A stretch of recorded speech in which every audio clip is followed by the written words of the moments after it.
us from working from home. We have a slight change because one of our panelists is missing this morning. She ran into some traffic this morning. But I am Shannon Weideman. I'm the owner of Marketing Elf, and I've been working from home since 2002. So I hope we can help you out with some tips on doing that. And this is my co-panelist, Karen Garcia. And I am the CEO of GTO Management. We're an outsourced program management company, so I've been managing affiliate programs since '99, and I lived the Cube life until 2005, and I've been working from home ever since, along with my husband, who also works from home. It's a good combination. So we're going to talk about a few things today. Our agenda is who works from home, the benefits of working from home, what are the pitfalls, some of our tips on being successful, and then we'll have some time for questions and answers after that. So first off, here in the audience, how many of you already work from home? Awesome. And how many of you love it? And how many of you kind of have a little bit of a struggle sometimes? I was going to say, all those hands should come right back up. And how many of people in here would like to work from home? Awesome. Okay, great. We got a good combination. This past year, Affiliate Summit did a survey on people in the affiliate marketing industry and found out that 59.5% of people actually work from home. So there should be a lot of people here that do, and 22.8% of those people actually share time between an office and working from home. So it's a very large majority of us that do work from home, and it does present a lot of challenges. Right. Not only on the your time management side, but of course also technical. Not everyone has fantastic office equipment when you switch from working from an office space to working from home. So that can also be a big challenge. Did any of you work in offices before you started working from home? All right, yeah, so you know what I mean.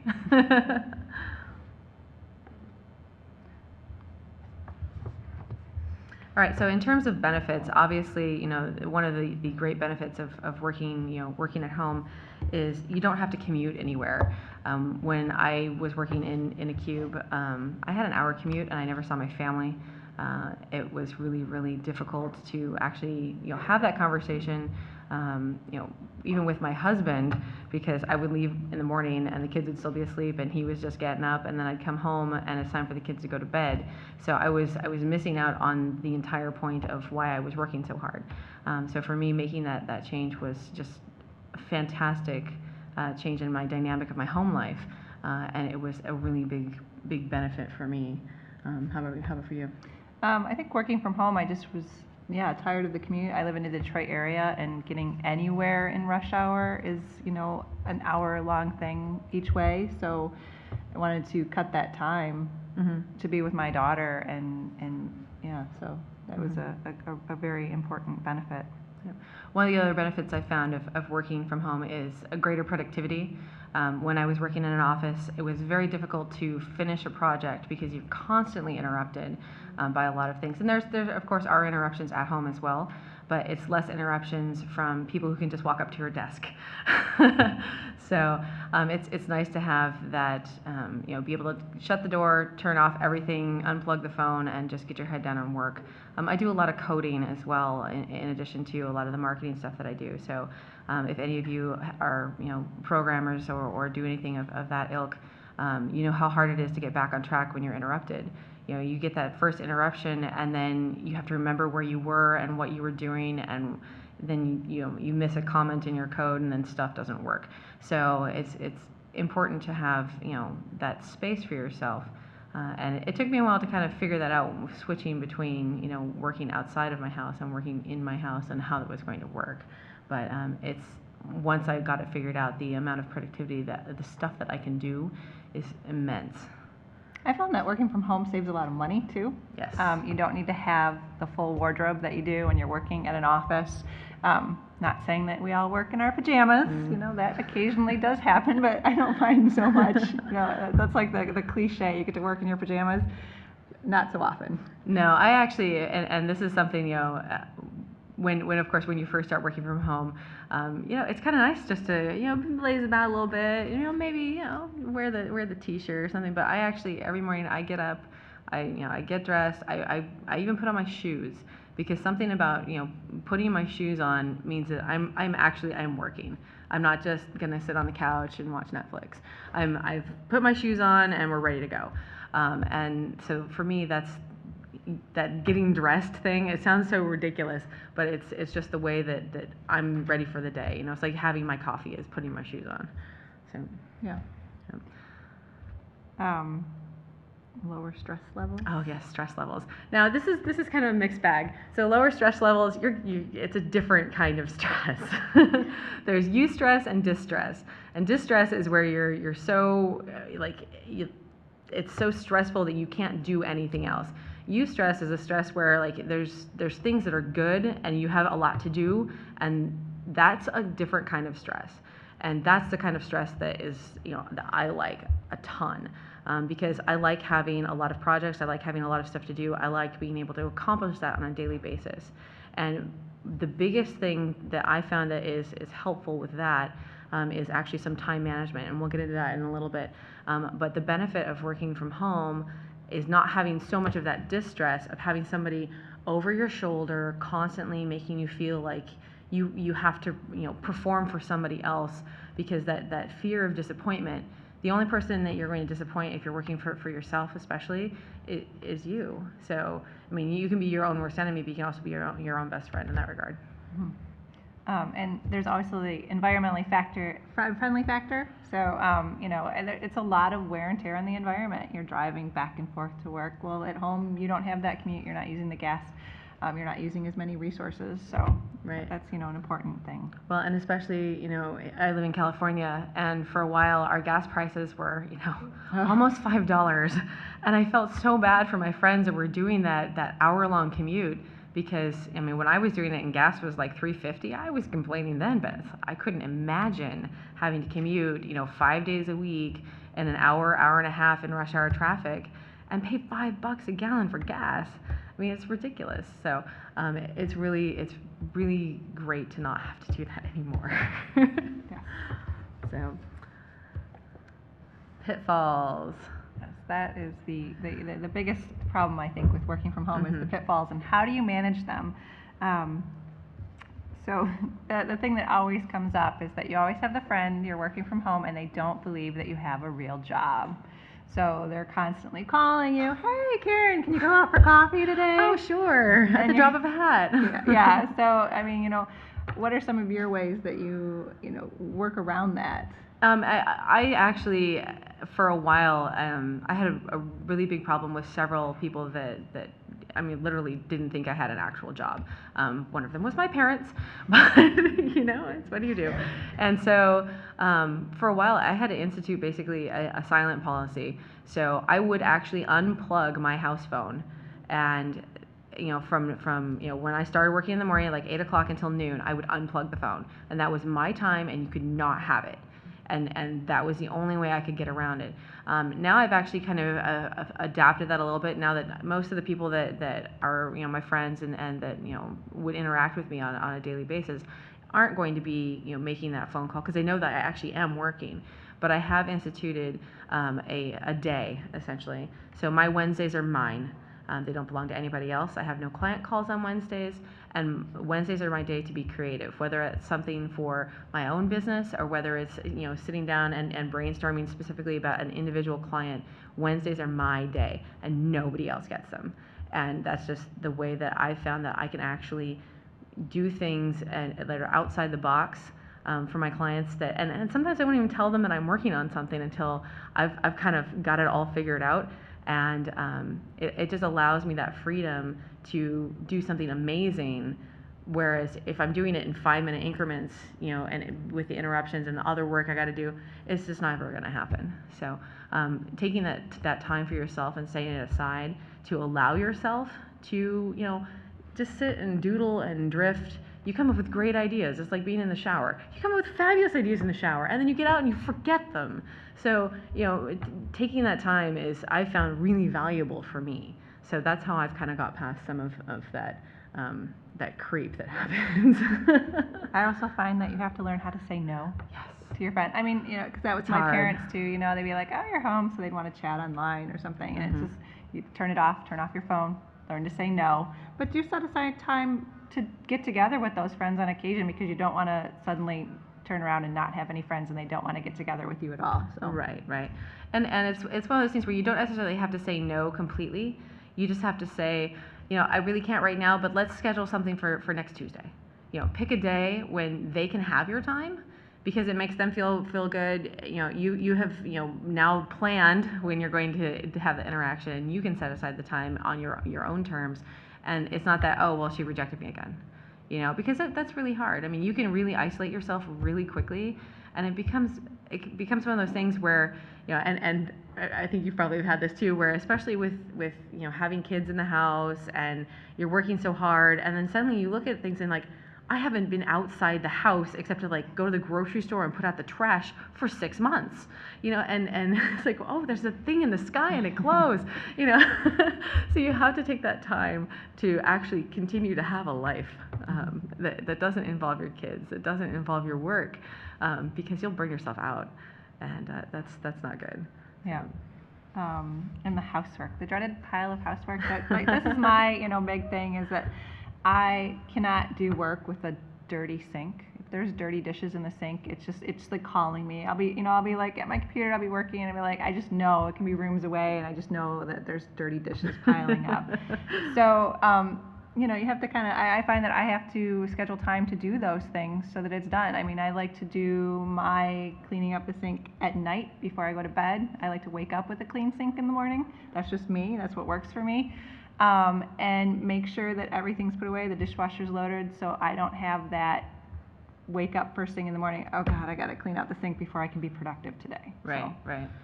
And housework is something that I've always struggled with. I've been one of those people that I have so much that is in my head that sometimes it's like I suddenly have like 50 loads of laundry, and I'm like, how the heck did that happen?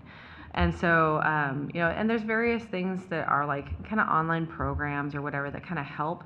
And I finally got to the point where I'm like, I need somebody to like send me an email like every morning, like, oh, do these things that aren't the regular everyday task. And it sounds totally hokey. But I found one finally that worked for me, and it's perfect. And it's the same type of thing. It's and you can look it up. It's Fly Lady. It's totally, yeah. So I feel like a total dork, but it's a fantastic system. So it's it's keeping your kitchen sink clean, and every morning when you get up, you reboot the laundry. So you run a load like immediately, like you may start your coffee, you start the laundry, and then you don't have to think about it because it's already done and you're not really half awake anyway.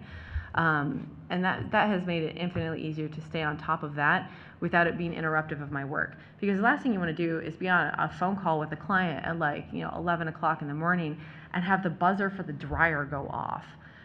You want to make sure that sort of stuff isn't also interrupting your day, but that it's still getting done in that sort of fashion. It's also great because you are home, you can take care of those things, but they can also be a really big distraction. Like she said, it's like, oh, I've got dirty dishes in the sink, or you need to mow the lawn, or you need to paint the house, and it just it becomes this big snowball of things. So try to keep yourself focused on that sort of stuff by just doing it in little piecemeals, and find a system that works for you in that regard, so you can kind of set it and forget it and actually do the work that you need to do, so you can get on with actually doing life in the afternoon. So yeah, I also like Motivated Moms. She has like a calendar, so don't let the mom thing throw you off, because it's just a calendar of doing scheduling. So it even has everything, like every 3 months you change your furnace filter. So, it's just a really nice reminder of the things that you have to do around your house, and, to keep you on track. Kids. I have 3 kids. Anybody have kids? Who has kids? Lots of you have kids. Yeah. Don't they get in the way sometimes? I love them to death, wouldn't trade them for the world, but oh my Lord. So I have 3 kids. Mine are 13, 10, and 8. They love each other to death, sometimes so much that they fight about it. So, in terms of especially during the summer, my kids started school yesterday. I'm so pleased. I'm coming home to a kid-free office. I'm so sorry.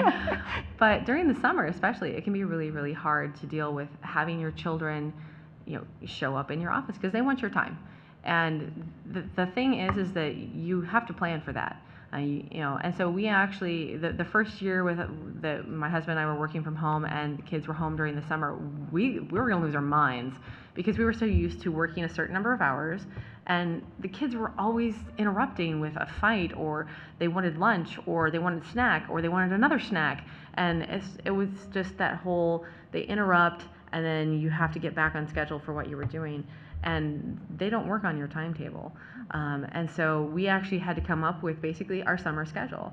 So when they're in school, we work, from right after we drop them off until we pick them up, and then our afternoon is totally free. And then after dinner and they go to bed, we work again. And that's usually the programming time, because it's like that witching hour between like 11 and 2 in the morning. It's amazing. But during the summer, we can't do that. So we usually work from like 8 to noon, and then they get that noon to 4 is just family time. And then we might work a little bit, and then we work more at night, just because it gives them that time to have summer vacation, because they want to participate with you. And that's what really worked for our family, to kind of lessen the degree of them needing our time and us actually getting work done so we can get paid by clients, because that's kind of the point. So how about you? Yes, I was actually a work-at-home mom before I became a mom. So I had a dog. Did that count? Anyway, so I've raised my daughter the whole time working from home, which has been wonderful. And you had to do the whole work when she naps, work when she's sleeping, and one of the reasons why I worked from home was so I could be there. So you still have to enjoy that time with your kids.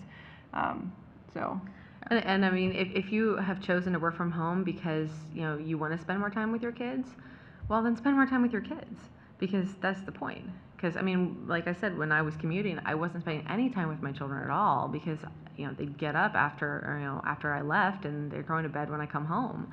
So if that's the choice that you're making, is to stay home because of your children, then spend the time, because they grow up way too fast. Believe me, 13, holy cow, it's killing me. So, and we also wanted to talk about isolation. Working from home is very isolating. You're by yourself, so get out. Yeah. Working from home doesn't mean you have to be stuck in your home all the time. There's plenty of options out there. I love working at Starbucks.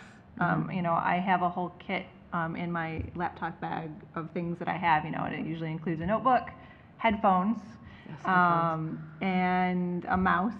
And I always buy something, but your library usually has free Wi-Fi. There's co-working spaces in many areas that are opening up. It's just good to get out with people. Right. Well, and interact. And interacting with other folks is just so key. And whether it's if you don't have the option to go anywhere locally for whatever reason, find a group that's online. We've got a group of friends that we all work from home, and we do a Google Hangout once a week. And and it's not something where it's this planned thing where we have a topic or something like that. We just all turn it on, and we're all sitting at our desks, and we'll talk, and we're all still working, but you're having a little bit of that office water cooler conversation. People drop in, people come back, whatever, and it's a little bit more interaction that is more than just you and a screen. And I found that it's in terms of a stress reducer, it's pretty amazing, actually. Yeah. So it seems really bizarre, but it's actually really a great tool that we found to kind of stay in touch with folks. That's more than just the IM type of thing. Because I mean, you can do that too. There's Skype. There's a lot of different things that you can use to interact. But that face-to-face conversation is really, really key. So. Yeah. Especially in affiliate marketing. I mean, I don't know about you, but in my area, nobody really knows what it is. So it's kind of nice coming to these conferences, because you can actually say, well, I'm in affiliate marketing, and everybody's like, oh, I know that. You don't have to explain. So make a friend while you're here, and plan to have Skype coffee every once in a while. I do that, with some of my friends, and it's really nice. So one other thing, how many of you work from home or want to work from home, but you still work in an office or have a boss in an office? Okay, so a couple of you. So one of the things that before I went full time working for myself is that there were occasions where I actually did work from home for certain periods of time, and I still had the boss at the office I was reporting to, and that can be a really big pitfall, because they think that you're goofing off. They think that you're just kicking back watching TV in your PJs. And so that can be a really big problem, because now suddenly you have this, you're being micromanaged from a distance, and it creates a lot of stress and tension in that business relationship. So if you are in that particular situation where you're working from home, but you have a boss to report to, take the time to actually, meet with them face to face occasionally, as well as figure out what is it that they need, what are their pain points that would make them feel better about having you working from home, and making sure that they realize that you are a valuable employee, because the last thing you want them to do is, one, forget about you, and then two, decide that it's just not worth it and either make you come into the office or let you go, because that's never good. So find what they need from you, and make sure that they get it, and make sure they get it on time. Make sure they, if you can, get it to them early, because Exceed expectations. Yeah. expectations. And if you need to tell them, oh, I'll have this report done in an hour, and you think it's actually going to take an hour, well, usually it's going to take you an hour 15, and then you feel bad about it, you feel really stressed, and then they're like, well, you told me it was going to be here 15 minutes ago, and I still don't have it. If you have a really micromanaging boss, then that can be an issue. So always take that into account. Pad your time a little bit, and then pull it back. So that's just like the best thing I can tell you about working from home, is because especially if you have kids around, they interrupt, and so that hour, it suddenly grows, and if you don't give yourself that extra time, then you look like you're just a slacker, and that's the last thing you want. Mm-hmm. So We move on to Yep. some of our tips. Let's go ahead and do that. Okay. So we have tips on being successful and happy, 'cause, I think that's important in life. Everybody needs to be happy in their job. If you're working from home and you're not happy in your job, I don't know what to tell you. Find something else. So I think one of my most important tips is find a mentor. It doesn't have to be somebody that you personally know, but find somebody that you really look up to and model yourself after what they've done. Don't rip their work. That's not what I'm saying, but and reach out to that person. Find them on Twitter, find them on Facebook, send them an email and say that you really admire them, and ask them, how did they get started, if they have any tips for being productive and successful. Right. Productivity is the big thing, and finding somebody that, and definitely not in the same industry. I mean, the person that was my mentor was not in the same industry at all. He's not even in marketing. And it's finding somebody that can give you just a little bit of feedback and act as a little bit of a sounding board for when you need it, is invaluable. Because you can ask your friends and your family and whomever happens to know you really well, but they're always going to kind of give you, oh, everything's great, you're doing such a good job, and it's all kind of whitewashed. But if you have somebody who is a mentor that's looking at you from a little bit of a dispassionate view, they can say, that's a really dumb decision, I would do this. And you can say, oh, because you get that different perspective, because they don't know you quite as well, but they know you enough to know your business and things like that. And I found that to be really helpful and really insightful for some of the mistakes I was making at the beginning. Forming a mastermind group. Is anybody here in a mastermind group? Awesome. That's great. Congratulations. That's really important, to have peers that you can bounce ideas off of. Get together and have a weekly phone call, form a Facebook group, send each other emails. Having that time to really connect with people, and talk to them about what's going on, what are your goals for this week. It's somebody that can hold you accountable for what you're doing, and they understand what you're working on. You can bounce ideas off of each other. Find people that, if you have a weakness, find somebody that has a strength in that thing, something that you want to learn more about, and then vice versa. I'm sure there's something that you know a lot about that they don't, and they could really use that help. And then you have that once a week kind of thing. Make it Monday morning, or make it Friday, whatever works for you, so that either you have Monday, so then what your whole schedule for the week is going to be, what you're going to work on, or have it on Friday to kind of touch base on something. Right. And then the next thing we wanted to kind of talk about is your workspace. This is a big thing. People kind of don't take into account where they're working. They're just like, oh, well, this is my desk. and they have like piles of things. And for me, that doesn't work. I have to have a clear desk because I suffer from uber shiny. Let's just be totally honest about that. So if I have lots of things on my desk, it's easy to get distracted by, oh, the bills are still here, I should pay those, and spend 45 minutes doing that. Or, oh, there's this letter here I should write back, and then you spend 45 minutes writing a letter to somebody.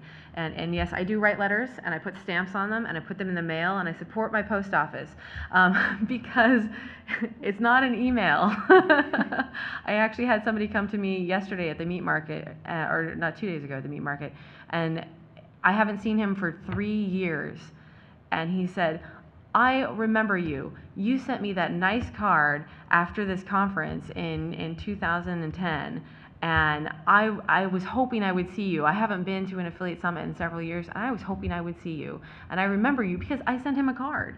And it was just like, hey, thank you. It was really great to meet you. Here's my card. And it was just a card. And it took me just a few minutes to do. And I find that increases, my relationships with so many people. So I would really, really highly recommend it. But I digress. Again, uber shiny, sorry. So finding the workspace that works for you is important. Whether it is a desk, whether it's working in a coffee shop, whether it's picking up your laptop and going and sitting in your front room on the couch, or working at your dining room table. Find the spot where you are most productive. Because it's not always going to be the same place. And honestly, I try to vary. So I work at my desk a majority of the time, but I will take my laptop and I will go sit outside, because I will have different ideas. Something will strike you because you're working differently. So taking those moments to kind of switch it up, I find really, really helpful. But then keeping a space that works for you is important. If it's too hot, if it's, you need a fan, go get one. They're $20. I mean, come on. So, just make sure that your space is working for you, because it doesn't matter if it looks like anybody else's space. And it doesn't matter that I like a clean desk. Maybe a messy desk works for you, and that's fine. But, figure out what is in your best interests and do that. Yeah, I started off working at my kitchen table. I had a desk for a while. After my daughter was born, I found working at the kitchen table worked, and we had less space in our house. And as she got older, I wanted to go back to having a desk, and I was like, where are we going to fit it in our house? So you can actually go to my blog, marketingelf.com, and search for my home office. And I actually converted a closet into a home office. So it was a closet that we weren't really using, and we put in a flat space and stuff, and it has curtains so that we can close it all up, and it's all gone, at the end of the day. And that really, really works for me. And I'm moving on Saturday, and it's one of the things I'm going to miss most about my house. I haven't figured out where I'm going to put my office yet. In the new house, I might go back to the kitchen table for a little bit. But yeah, it really has to be what works for you the most. But have a dedicated space. I mean, even if it's something that you do work at the kitchen table, take one of your cupboards in your kitchen and make that where you store everything away at the end of the night, and put like your computer, your laptop, see if you can put a plug in there to charge it, and have everything to be able to put away, because you kind of want, it is your home, it's your workspace, but you want it to be your home, so you kind of want to have that time to be able to close the door, put it away. You don't want to think about it, because you do want to have those set working hours. You don't want to be, maybe that's most productive for you, but I do find, it's like 5, 6 o'clock comes around, it's like you really want to stop working for the day, and it's time to spend with your family and, kick back and watch some Hulu, so yeah. Yeah, working, you want to live in your home, not live in an office. So, definitely finding a way to put things away. Our office is, because of the way our house is laid out, it's actually our master bedroom, and our bed is not in there. We have a different room that's our room, but it's technically the master bedroom in the house, because since we both work from home, to have 2 desks and all the accoutrement that we need in there, that just worked out best for us. But the other thing I would definitely recommend, and I had to actually help a friend, rearrange her office. We got on our Skype call to have our weekly conversation, and she was so proud, and she had just moved into a new house, and she rearranged her office the way that just how she wanted it. And we got on the video call, and right behind her is the bathroom, and so you can see it on the video. So if you're going to to do an office space, take into account what's behind you, because it's kind of important. You know, if you have a really great window, make sure it's not behind you either, because, you know, depending upon the time of day, it makes it really hard to see your face, or you get a lot of sunlight, and it's just hard for the video anyway. So if you are doing a lot of video stuff, take that into account. Also make sure that you've got something behind you that's interesting. You know, you don't want a bare wall. It looks like you're calling from prison. So just kind of, you know, and it may be a little silly, but it actually feels better to have like that set space that is, you know, your own. You know, make it your own, not just, you know, a white room with nothing on the walls, because it again builds that relationship with the other person on the other end of the line. They know what you like. I mean, in our office, if you Skype with my husband, you'll see there's a guitar, you know, and that's what he plays, and that's where he hangs his guitar, because he'll take it down when he's like coding, and he'll doodle on it or whatever, because he's thinking about something, and he'll put it back up. So it's you know, for him, that he finds that the most valuable, to have something there to, you know, kind of jog his own mind when he needs it. But it still looks really kind of cool. So. Great. So we can move on to lists. Lists are great. Yes. How many of you make lists? How many of you keep up with them? Liars. How many of you make lists with the best of intentions? Yes. Okay.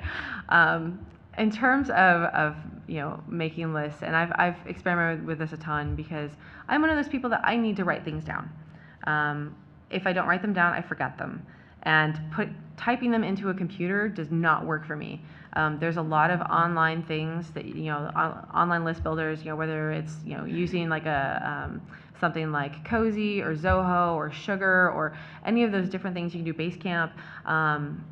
For me, it just doesn't work. I actually have to physically write something down, and that's just the way my brain works. Find something that works for you.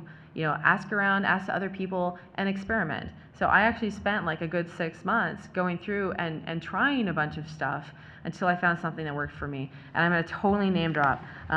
So there's a guy named Noah Kagan, and he owns a company called AppSumo. And it's his life hack, so I have to give him mad props for this. And I was showing her earlier, so I'm just going to show you my notes here. I'm totally stealing this. So I use a yellow legal pad, and you start in the morning, and you do this the night before. So you draw a line across it, you write the date, and then down the side here is you write the meetings you have the next day, and then you write different hour slots. And I try to work, you know, when my kids are at school, so I work from 8 to 3, and then my afternoon. So I only put hour slots from 8 to 3. Then you put all the stuff that you have to do on this side. As you do them through your day, you write them when you did them over here, and then you scribble them out. Scribbling them out is great because this is done. And don't put a line through it, scribble it. It's amazing. It feels so good. Do you use red pen? No, I use black pen. Sometimes I use Sharpies. It's great. Anyway. So, and this will keep you honest, because it is also really easy to distract yourself. I mean, social media, it's part of what we do. And social media is kind of cool, because you'll be doing something for a client, and then, oh, there's that cool Facebook video, and then it takes you to this other page, and then you're off somewhere else. And honestly, if you spend 2 hours a day on Facebook every day in a year, that's an entire month of your time. And if you think about that, it's like, you don't want to spend an entire month of your time on Facebook. You know, like in the span of a year, that's an immense amount of time, when you can do a lot of cool things in a month. You know, if you had an extra 30 days out of the year, what would you do? You know, that's kind of a big thing. So this keeps me honest, because I write down on here what I've done. So if I decide, you know, I'm going to take a little break and I'm going to go on Facebook, I write down. And then if suddenly, you know, I look up at the clock and it's an hour and a half later, oh man, and I keep this paper. And so I know that I really messed up. So this is me, you know, basically being my own boss. And at the end of the day, at the bottom, I write a summary of what I got done, and kind of the way I felt about the day, and you know, if I completely wasted my time because I was, you know, doing bad social media things, or whatever, or wasting my time looking at the news, which is a big bright shiny for me. Then tomorrow, when, you know, I do it again, and I realize what I did yesterday, and I make it up. So this I've found to be an invaluable tool, just for me, and it may work for you, and it may not. But finding what does work is going to make you so much more productive. I can't even begin to tell you how much more I get done since I started doing this. I've been doing this for about a year with this particular system, and it's from Noah Kagan, Kagan, from AppSumo. He's got a video on it. It's crazy. And basically, I mean, at the end of the day, I hole punch it and I put it in a binder. And so if I have a call with a client or a potential client or something, I actually write it on this paper because I have this space here. So I write down, you know, what we talked about, things like that, and this becomes like my record. And since I keep it in a binder, I can flip back through. Like I know that I have a client I talk to every Tuesday. And so if he says, oh, you know, there were a couple weeks ago and you mentioned something and I can't remember what it was, I can flip back through because I'm not going to remember either. But I have this that, oh, we talked about, you know, creating a new Twitter background and that their graphics department was going to work on it. Okay, so now I have that was on here and that it's, you know, it was his to do and it's not my to do because my to dos are all done. So it's really, really awesome. But again, it doesn't work for my husband at all. Like he's like, I hate your papers, I can't do it, and he has to use something online, and it works well for him. Mm-hmm. So, but it's all about what works for your productivity. Don't let anybody else tell you any different. Yeah. So yeah, the to-do and the to-done list. I heard this one about a year or so ago, the to-done list. So yeah, it's sort of the same concept that you write down everything that you did that day. So you kind of have a nice record, and it's a good sense of accomplishment that you know didn't waste 3 hours on Facebook and watching squirrels outside. So. Right. Well, and if you start the day with 10 things to do, and then during the day you've added on like another 5, and you actually only finished 10 things to do, well, you're still even because you had 5 new things join the program, right? So you've got suddenly 15 things to do, but you did accomplish a lot, even though you're not technically done with what you wanted to get done that day. You're still, splitting even there. So. So we wanted to talk about delegating. So you have kids, use them. But yeah. So maybe you don't have kids, but kids can help with chores very early. Have them do stuff around the house, or hire a housekeeper. Your time's more valuable than cleaning your bathrooms. Sometimes. So if you work from home and you are struggling with that, I mean, I have never been one to let anyone come and housekeep for me just because I'm really OCD about that sort of thing. But figure out what your time is worth. I mean, take it and figure out what your salary is per hour. Because if you know how many hours you work in a day and you know how much you get paid, so that's a pretty simple calculation. And if what you're making, is a significant amount, then don't use that time to clean your bathroom. Have somebody come and help. And even if it's just a little bit or a little bit of time once a week or once a month to do something that lets you have that day of this is just me focusing, it can be really, really helpful. Again, like with having other folks help, having childcare can be helpful. Even just once a week can be a really big godsend. I know that when my youngest is amazing. She's an amazing kid. Oh Lord, she keeps me on my toes though. She is a really, really smart kid, taught herself to read. She's going into 3rd grade and she's helping my 5th grader learn his multiplication tables because she knows them better than he does, and she won't even learn them till 4th grade. So she's that kind of kid that just makes me crazy. And when she was little, she got into everything, and it was hard to try to work from home with her underfoot. And I didn't want to do the whole, childcare thing every day because that just wouldn't have worked really for her as a kid. But to have my mother-in-law come and take her for 2 hours every morning and take her for a walk and things like that, so helpful, so helpful. So figure out, if that's something that can work for you, or if full-time childcare is, something that you would rather have, or, having your kids help out is fantastic. I mean, my kids do the laundry. I mean, they're 8, 10, and 13, and they've been doing the laundry for a long time. So they can be really helpful, and they want to help. I mean, my kids, if yours are anything like mine, they're constantly underfoot because they want to help. Let me do it. Yeah, let me do it. I want to do it. My 13-year-old, when she was a 3rd grader, was so wanting to help so badly. We actually set her up with her own blog, and so she writes about the book she reads because she wanted to help us work, and so that gave her something to do and actually improved her own writing skills. So, look for kind of out of the box ways that you can, work your kids into your workday and have them help you as well, which is great. Yeah. When my daughter was about 2.5 years old, she gave up naps, which was dreadful to me as a work-at-home mom because that was my work time. So that was when we found daycare for her. I mean, preschool. She started going to preschool then. But in the summer, not really having any help, I hired a mother's helper. So it was just a 14-year-old girl that came in and watched her for a couple hours while I got stuff done. It was very inexpensive.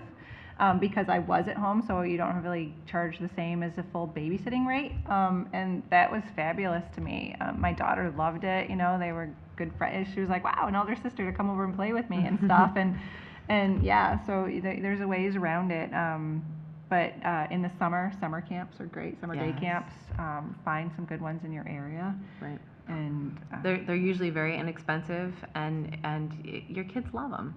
There's a Lego program where we live, and I'm almost jealous that when my kids get to go to Lego camp because I want to do that. Yeah, that's my daughter. She goes to this Discovery Camp at Greenfield Village by us, and I'm so jealous of the things that she got to do while she was there. Multitasking. Yes, multitasking is fantastic. Obviously we talked earlier about how you start your day. I start my laundry. Being able to, and this is a total practicality type of thing because you work from home. When my days are so hectic with the interruptions, or especially Q4, just so you know, we're only 100 days out from Black Friday, so. Wake up. Q4 is really super busy for me especially. There's so much going on and it's constant, and I really just don't have the time to make this fantastic meal, but we want to still have family time. My crock pot is my best friend. I love my crock pot, and it's just so ridiculous, right?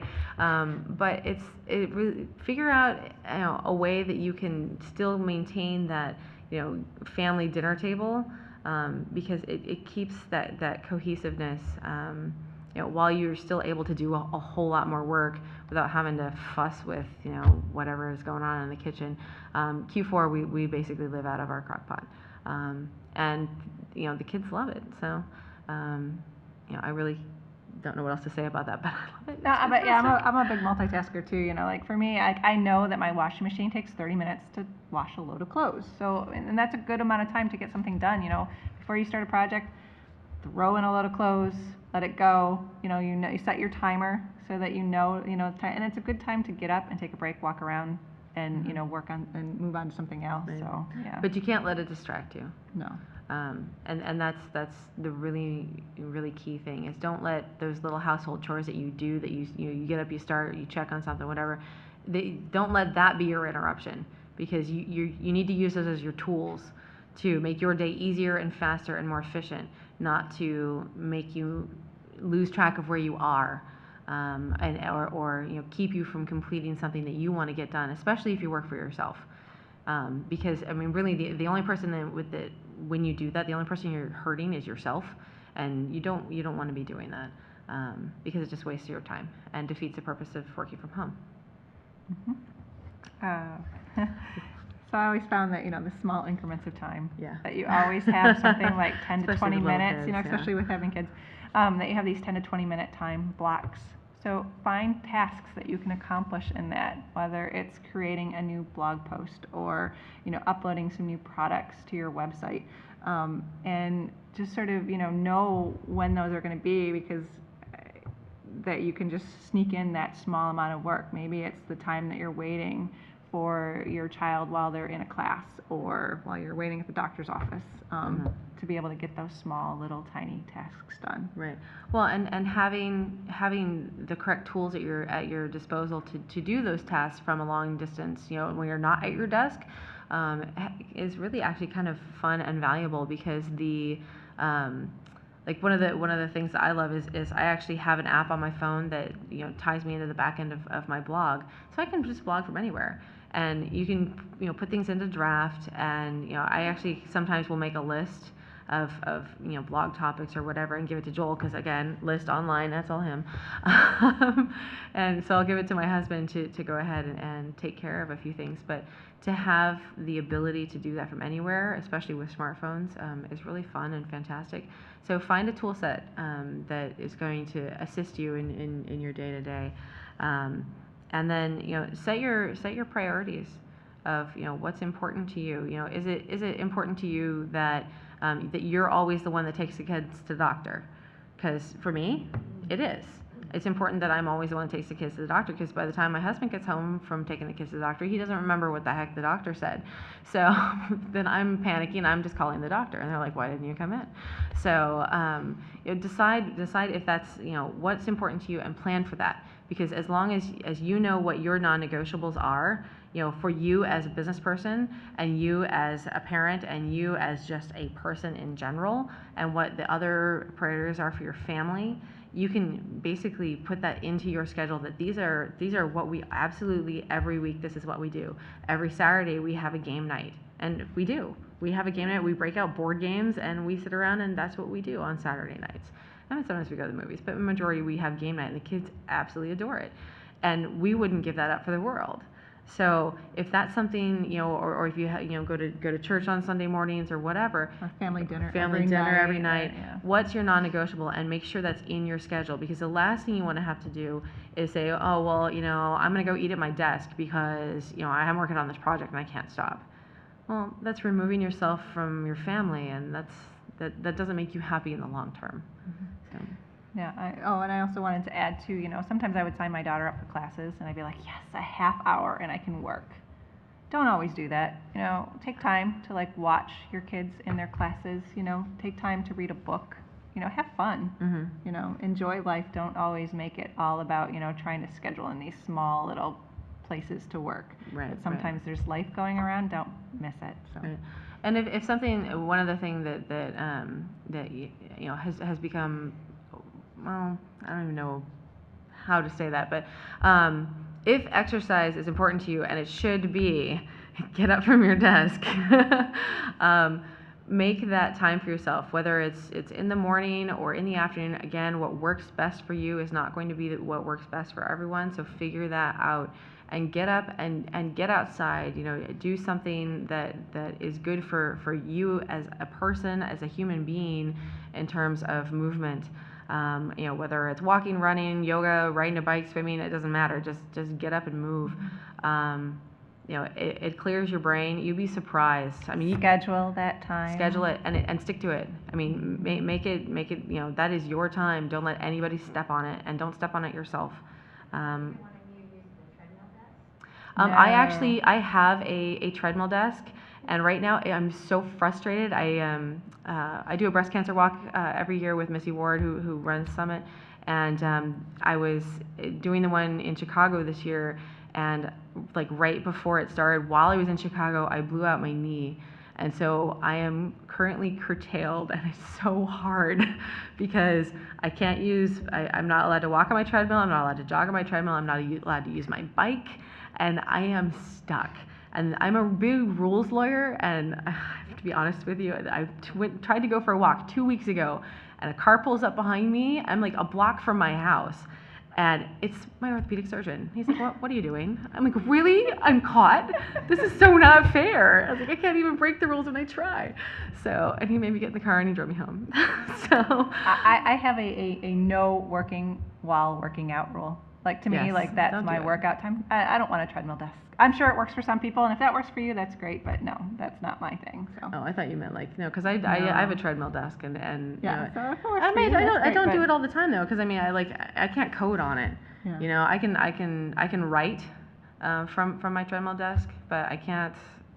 Yeah, I can't code or do analysis from it for some reason. But find something that is going to work for you. If you want to find out more about the treadmill desk, you can Google it. Sean Collins has a whole bunch of stuff up about it. So that's always great. But it is fun. It's kind of a little hokey, but it's cool. So do you have a treadmill desk, Kim? I see how it is.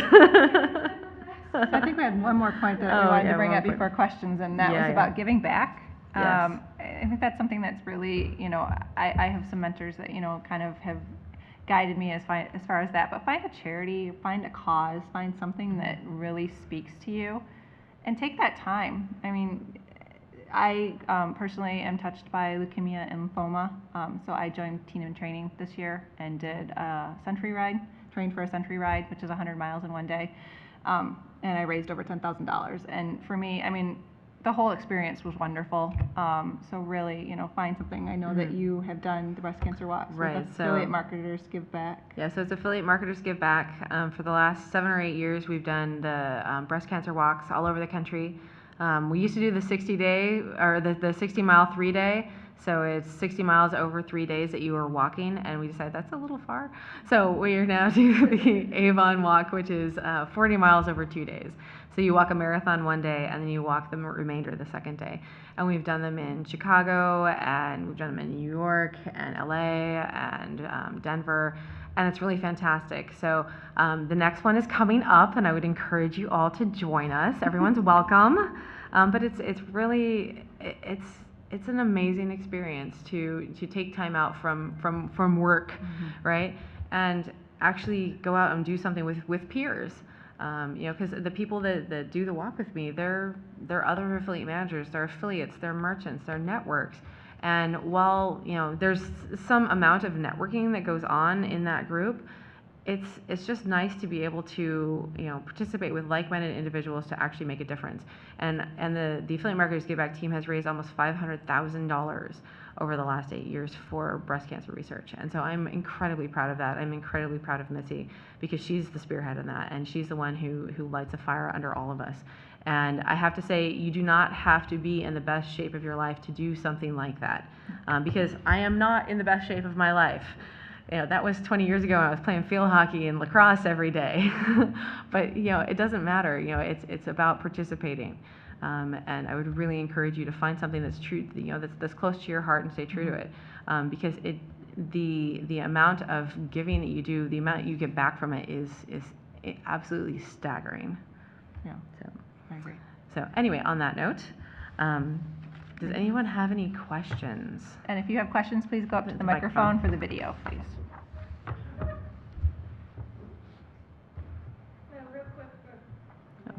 It might not be on. Now? There we hey. go. All right. I liked your one And we little... have Sabrina. Hey, Sabrina. Time to answer questions. I like the one hack that you offered about the paper. I like using the Pomodoro technique, which gives you that every 20-minute block. I timer. like that. But what other tools and hacks do you use? Because there's other things that you have to figure out how to get through a day, like, whether it's an office bag that goes with you everywhere, or the co-working things are really excellent, and even doing a meetup. What other things do you use? I'm a big person for I do like a lot of the online chat tools, but I use things that, so I'm not opening because I have some friends that like to use AIM, I have some friends that like to use whatever versions. I have basically a chat aggregator. It's called Pidgin, Pidgin, I think is how you spell it. It's the symbol is it's a pigeon. Anyway, but that puts everybody all in one bucket, and so all of my chats all come through that one bucket, and it makes it so much easier for me to not have to have a whole lot of programs open, because then it's like, all right, well, I need to chat with Shannon, and what do I service use? is she using? I don't remember, because not everybody is on everything. So finding little things like that where you can shove everything into the same box, I find very, very valuable. One of the other things that we use just as a family, we use a tool called Cozy, COZI, and it's not only a schedule tracker that you can do for individuals. So I have a schedule, my husband has a schedule, each of our 3 kids have a schedule for volleyball, baseball, softball, all the kid activities, and that all pulls it into a single calendar, that you can also, you can push and pull into a Google Calendar as well, which is helpful. but it also has some of that list building stuff in it. So you can add like, all right, well, here's a to-do list for the next 6 months for the house. And it has a grocery list. This is amazing because I can put something on the grocery list that, oh, we're almost out of toothpaste, and it syncs to everyone's phones. And so if my husband is out, I say, hey, swing by the store. I don't have to give him a list. It's on his phone. And he can check it off as he goes because there's little check boxes. So as he walks through the store, it says, milk, bread, eggs, and there's no chips or Oreos or anything on his list. So they better not come home in the cart. Because sometimes, it used to be that I would send him to the store for something very simple. And I'd come back and it's like, wow, there's 30,000 calories in this and no milk. So we find that tool incredibly helpful just as a family. And that I find tools that are like that help with our family life actually improve my business life because it's less stuff I have to think about. And I can actually focus more of my time on more purely, I suppose, on what I'm doing for my clients and how quickly I can actually accomplish that task, and then get on to my actual the reason that I work, and having that family life. So how about you? I'm a big fan of Moleskine, so I usually carry around a little notebook myself for writing things down. So, Well, I'm a pretty big fan of scheduling things separately, which probably is a little bit different. I have 6 children, they're homeschooled, they're range in age from 4 all the way up to 15. So if I'm doing something with a client or if I'm planning to work, I will definitely not think that I could kind of combine, and there's no app that's going to make that work. So when it happens where there's an emergency and I'm looking, I've got to get myself involved with work now, one of the little things that I've discovered is locking myself in the garage in my van. And I'm being honest with you, and telling the oldest ones, unless the house is on fire and don't set it on fire, mommy has to make a conference call. Hopefully most people here don't fall into that, but don't be afraid to tell your clients, I have a can't miss 3 o'clock, so can we need to schedule this for 1:30 or something like that. And the can't miss 3 o'clock is you've got to take your kid to practice, but you don't necessarily always have to say that. Yeah, right. And that reminds me, there's actually something we learned several years back from one of, he's an affiliate friend of ours, and he's here. His name is Eric Nagel, and he got it from somebody else, but I don't remember who. It's something called FBI, and my kids all know this. So if I tell them, hey, look, today's an FBI day, you just got to deal with it. That means that don't come bug mom unless there's a fire, somebody's bleeding, or there's an intruder. So, there's the FBI. So, those are the 3 reasons to walk through my office door, and for the most part, and I try not to use that too much because it's too stressful for them to have every day is an FBI day. But, just say today I have too much to do and I really have to get some stuff done and it's time critical. So today has to be an FBI day. And it's a really big behavior change. And it's really, we've been doing it now for 5 years, so obviously they've got some practice. First 6 months was a little sketchy, but it's been really, really good. So anyway, sorry, Brett. That was our last question. So, a little close. I've got a crock pot question. Sure. Okay. Like you, use the crock pot excessively. I usually cook everything and do all the shopping, and like Joel, I always forget everything the doctor says. But so my wife takes the kids to the doctor, but I've been fantasizing about buying 3 or 4 crock pots instead of just the one that we have right now. And I was just wondering if anybody uses multiples, because sometimes we'll have leftovers from the big feast in the crock pot. Right. But we don't necessarily want to eat it the next day or the second or third day. Sometimes we want to space it out because, the roast is awesome, but you don't want to eat it every day of the week. I was just wondering if maybe you guys have done something similar, or how do you schedule your crock pot meals if you're going to do that all through the 4th quarter? My quick answer is the freezer. Yeah, so you can freeze it. You can put obviously things in Tupperware, but if you want to do, especially if you're cooking for multiple meals, kind of all at the same time, because you can do that and just keep them in the fridge. You can buy rather than buying an entire crock pot, you can just buy the piece that goes in the middle. So you just buy the insert piece, and then that's really simple. Also, crock pot bags. Awesome, so cool. So it's sorry, total kitchen geeky thing. It's a liner that goes in your crock pot. So that makes your cleanup like 2 seconds, because you don't get all the stuff stuck to the inside of your crock pot and you have to scrub it out. You just lift out the bag and you're done, because you throw it out and you can rinse it and you're done. So, but in terms of like prep work and stuff for your crock pot, if you know, I mean, we make a month. This is the other tool that we do. Oh, I forgot about this. We have every week we meal plan, right? And so the kids already know what we're having, so they're not coming in at 4 o'clock saying, "What are we having for dinner? Great. What are we having for dinner?" Or, is there a snack? Or, what's for lunch? They can actually, my daughter, since she is old enough, she actually does lunch during the summer, because we already know what it's going to be for lunch. We know it's going to be the sandwich or whatever, so that we always have, we're not making emergency runs to the store a whole lot. We've already planned out what we're having for the week, and if you know that you have an ingredient that's going to, or recipes that require like chopped onions 3 times in the week, just do it all at once. Save yourself some time. So it's thinking about your house, at least your kitchen stuff. The way I found it that works better for me, we're at time, sorry, is to go ahead and do all your prep work like on 1 day a week and just keep it in the fridge. So anyway, so I'll answer your question if you come up. Come on up. Please go ahead and make sure that you fill out your forms feedback forms. and turn them in, because you can win a pass, and that would be awesome to see you at the next Affiliate Summit. So thank you very much. Thank you for coming.